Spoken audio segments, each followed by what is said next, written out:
Hi, Kevin at Ledoux Guitars. Today I was thinking about Go bars. Now I've been using a Go bar deck for a lot of years, and many other builders do too. I'm sure many of you do. And I've always been using as my Go bars themselves these 3/16 diameter fiberglass rods. Mine happen to be 24 inches long. Um, you can buy these, I guess, from Luther's supply places, the big names or whatever they are. Uh, I, many years ago, found these at Luther's Mercantile when they were still a going business at, I think, a tremendous cost of $2 and high change a piece. It was just ridiculous. And then they wanted more money for the tips. Um, and I found another source in the state of Washington that would sell me this stuff in a 6 foot length for about the same price as one piece of this rod prepared for the purpose. So I cut my own. Well, it works well, and I'm sure many of you have used these, but I'll just kind of review.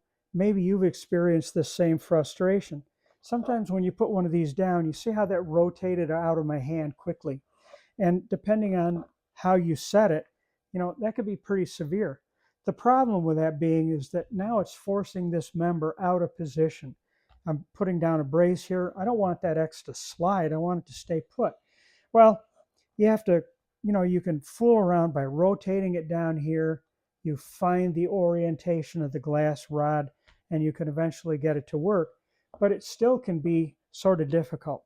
So I've noticed, obviously, that other people are using rectangular bars.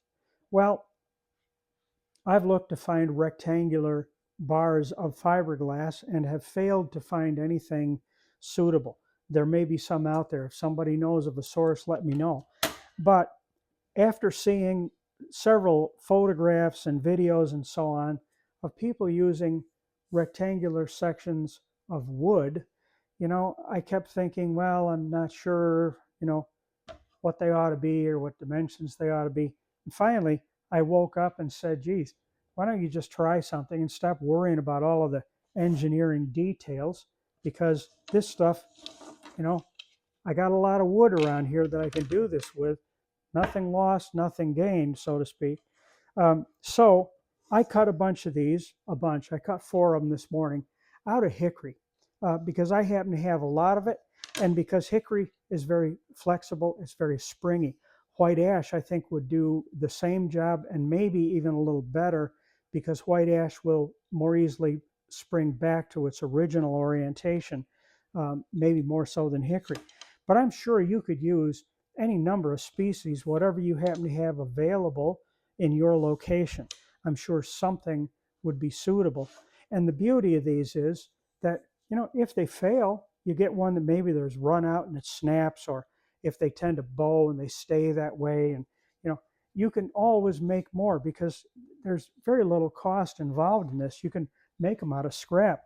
Well, I found by fooling around and comparing these to my fiberglass rods, I arrived at a thickness for these, thickness here, at 207 thousandths of an inch. And I'm sure you can change that by an awful lot.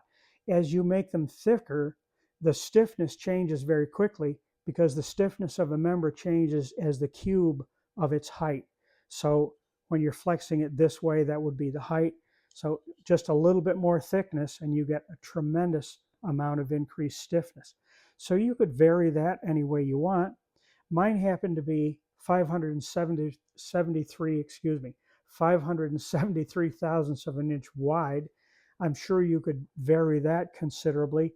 I wouldn't be afraid to take these down to maybe just 3/8, but experiment around. And I cut these at 22, just over 22 and a half inches long, 22.64 inches. And I find for my purposes, they seem to do everything that I want them to do very nicely.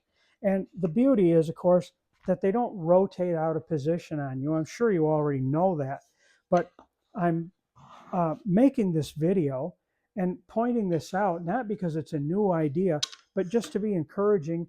If you're a new builder or a newer builder and have not tried this, if you've got some scrap material around that you can make these out of, it's too inexpensive.